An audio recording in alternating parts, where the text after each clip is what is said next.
আসসালামু আলাইকুম। Hello everyone, আপুরা ভাইয়ার আপনারা সবাই কেমন আছেন? আজকে অনেক দিন পরে আমি এবং আপনাদের ভাইয়া ঘুরতে যাচ্ছি একটি বিশেষ জায়গায়। তো আমরা সবাই কোথায় ঘুরতে যাচ্ছি সেটা দেখতে হলে আপনাদের সবাইকে ভিডিওটা দেখতে হবে। আর আজকে আমি এবং আপনাদের ভাইয়া প্রায় অনেক দিন পরে একটা জায়গায় যাচ্ছি এবং সকালবেলা ঘুম থেকে উঠে আমরা দুজন চলে এসেছি যেন তাড়াতাড়ি আমরা লঞ্চে উঠতে পারি এবং লঞ্চে করে আমাদের গন্তব্যে পৌঁছাতে পারি। আর লঞ্চে করে আমি এবং আপনাদের ভাইয়া কোথায় যাচ্ছি সেটা জানতে হলে সম্পূর্ণ ভিডিওটা শেষ পর্যন্ত দেখতে হবে।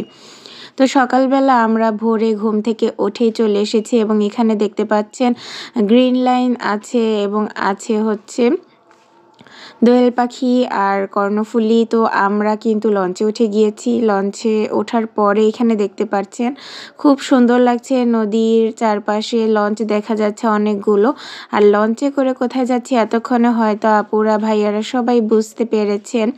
আর যেহেতু আপনাদের ভাইয়াও যাচ্ছে তার মানে এইবার আমাদের বেশ কয়েকদিন থাকা হবে, কারণ অনেক দিন পরে যাচ্ছি আর বাবার বাড়িতে যাচ্ছি, তাই অল্প কিছু সময় অল্প কিছু মুহূর্ত আপনাদের মাঝে শেয়ার করছি।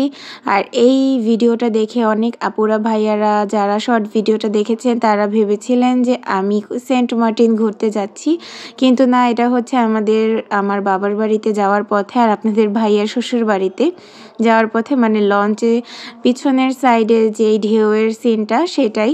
তো লঞ্চ থেকে অনেক সুন্দর সিনারিগুলো আমরা উপভোগ করছিলাম। আর এটা কিন্তু পোস্তখোলা ব্রিজটা পার হয়ে যাচ্ছিল আর ভোলা যাওয়ার পথে আমরা অনেক সুন্দর সুন্দর জায়গাগুলো লঞ্চ থেকে দেখছিলাম এবং অনেক সুন্দর সুন্দর সিনারিগুলো দেখছিলাম। তো লঞ্চে আমাদের সময়গুলো ভালোই কাটছিল। আর যেহেতু এবার আপনাদের ভাইয়া ছিল সাথে, তো আমার একটুও বোরিং লাগেনি। খুব সুন্দরভাবে লঞ্চ জার্নিটা আমরা পার করছিলাম। আর অনেক দিন পরে যেহেতু বাবার বাড়ি যাচ্ছি আমার কাছে বেশ ভালো লাগছে। আর আমার আপুরা যারা বিয়ের পরে বাবার বাড়িতে যান আমার মনে হয় সবার কাছেই ভালো লাগে, সেই রকম আমার কাছেও ভালো লাগছে। আর এইবার যেহেতু আপনাদের ভাইয়াও যাচ্ছে তাই আনন্দটা আরও বেশি দ্বিগুণ। তো আমরা একটু লঞ্চের ছাদে যাচ্ছিলাম, আপনাদের ভাইয়া বলল চলো একটু ছাদ থেকে ঘুরে আসি। আর যেহেতু শীত এখন, তো শীতের মধ্যে লঞ্চ জার্নিটা বেশ আনন্দময় লাগছে। আর দেখতেই পাচ্ছেন পিছনে কত স্পিডে লঞ্চ চলছে। আর নদীর সৌন্দর্যই কিন্তু এটা, লঞ্চ যখন চলে, যখন স্রোতগুলো আসে তখন দেখতে ভীষণ ভালো লাগে। আর লঞ্চে করে আপনারা কে কে গ্রামের বাড়িতে এইভাবে যান আমাকে কিন্তু কমেন্ট করে জানাবেন। আর যেহেতু আমি ভোলার মেয়ে, তো ভোলা যখনই যাওয়া হয় লঞ্চের এই অপরূপ সুন্দর দৃশ্যগুলো আমার তো দেখার সৌভাগ্য হয়। তার সাথে আপনাদের ভাইয়াও দেখতে পারে। আর আপনাদের ভাইয়ার অনেক বেশি পছন্দ আমার গ্রামের বাড়ি, মানে তার শ্বশুর বাড়ি। সে যখন এখানে আসে অনেক বেশি মজা পায় এবং ঘোরাঘুরি করে অনেক বেশি। আর এইবারও আপনাদের ভাইয়ার অনেক প্ল্যান, অনেক জায়গায় ঘুরতে যাবে। তো আমরা চেষ্টা করব ভোলায় যাওয়ার পরে আমাদের ঘোরাঘুরি ভিডিওগুলো আপনাদের মাঝে শেয়ার করার জন্য।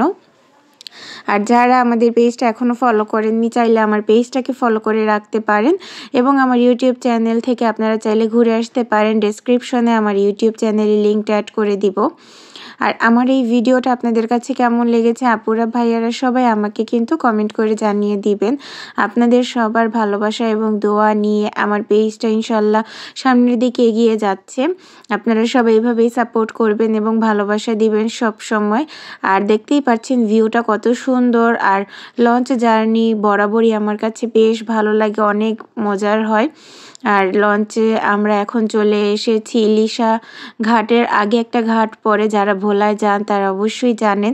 তো এটা হচ্ছে উলানিয়া ঘাট। উলানিয়া কালীগঞ্জে এখন ঘাট করবে।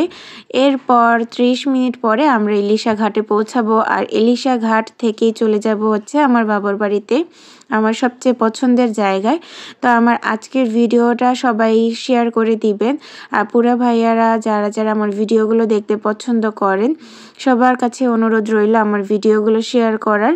আর দেখতে পাচ্ছেন আমরা এখন কালীগঞ্জ ঘাট করার পরে চলে এসেছি আমাদের কাঙ্ক্ষিত ঘাটে, মানে ইলিশা ঘাটে। আর অনেক প্রিয়জন তাদের আপনজনদের নেওয়ার জন্য লঞ্চ ঘাটে চলে এসেছে। আমার বড় ভাইও এসেছে, তো ভাইয়ার সাথে আমরা বাড়িতে চলে যাব। তো আজকের ভিডিওটা এই পর্যন্তই। সবাই ভালো থাকেন, সুস্থ থাকেন, আমার জন্য দোয়া করবেন। আসসালামু আলাইকুম, আল্লাহ হাফেজ।